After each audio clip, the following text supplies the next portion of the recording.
something.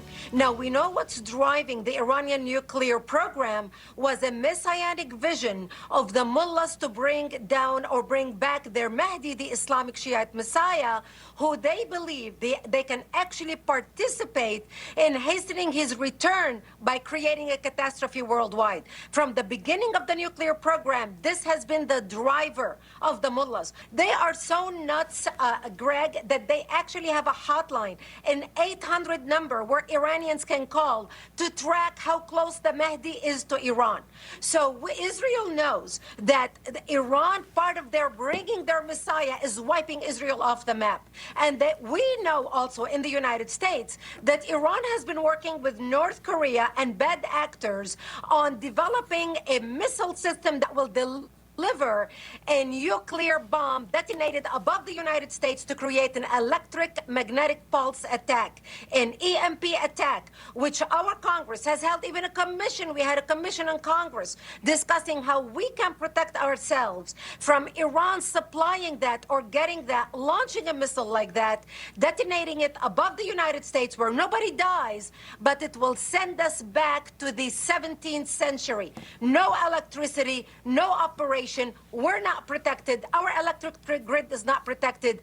And they can kill 90% of Americans within the first year after such an attack. So right now, President Trump and Netanyahu have intelligence that Iran being so desperate and it's on last breath, they are willing to do whatever they need to do to create a catastrophe and kill as many Americans and as many Israelis at the time. And that's why we are getting involved, to the extent we are getting involved, to stop them before they do something crazy. Wow. I've heard of the EMP and what it can do, and what you just summarized. That is a very scary weapon. Track who is?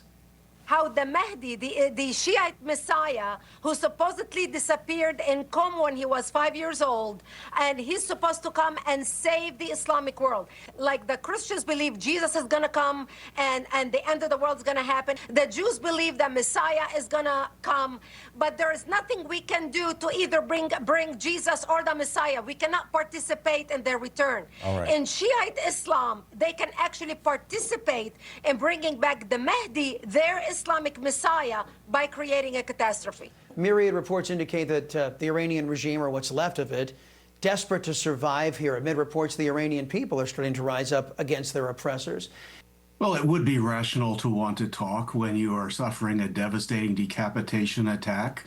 But I'm not that sympathetic about them wanting to negotiate at this point.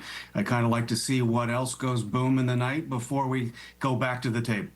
Israel is clearing the skies, and Iran has never been more vulnerable and its nuclear program more degraded than it has now. But until Fordo is destroyed, Iran still has a nuclear program. Well, Steve, on those hypersonics and their ability to get through the Iron Dome defense system, does the U.S. need to take some warning signs about this Russian technology? Well, should have taken some warning signs a long time ago. And so I think we've been very impressed with where this has gone so far, but we can't really declare success and kind of have a high five until that final option is really closed off. If President Trump asked you, what advice would you give him about America's involvement in all this? I would say that it's good to be a good ally to Israel. Israel is successfully taking out terrorists that have been terrorizing the United States. The Israelis have cleared the skies almost entirely. They need the United States' B-2 bombers to be able to finally destroy Fordo. I think if you don't want to have Iran being a persistent threat, you don't want a unending war, now is the time to help the Israelis end it by taking out that Fordo nuclear facility. Remember, President Trump is brilliant in saying we want peace, but not at any cost. We want peace, but we've given you warnings, and we will enable our allies and maybe even come alongside our allies if we need to protect the American people and our security. Well, I think there's an easy compromise. What the president should do immediately is provide Israel with the bunker-busting bombs and the B-52s and let Israel complete the job of destroying the Fordo reactor. That would end Iran's nuclear possibilities, and it can't destroy its nuclear arsenal until it gets into the bunker-busting areas of the Fordo Mountain, where their nuclear facilities are buried way, way deep in a mountain.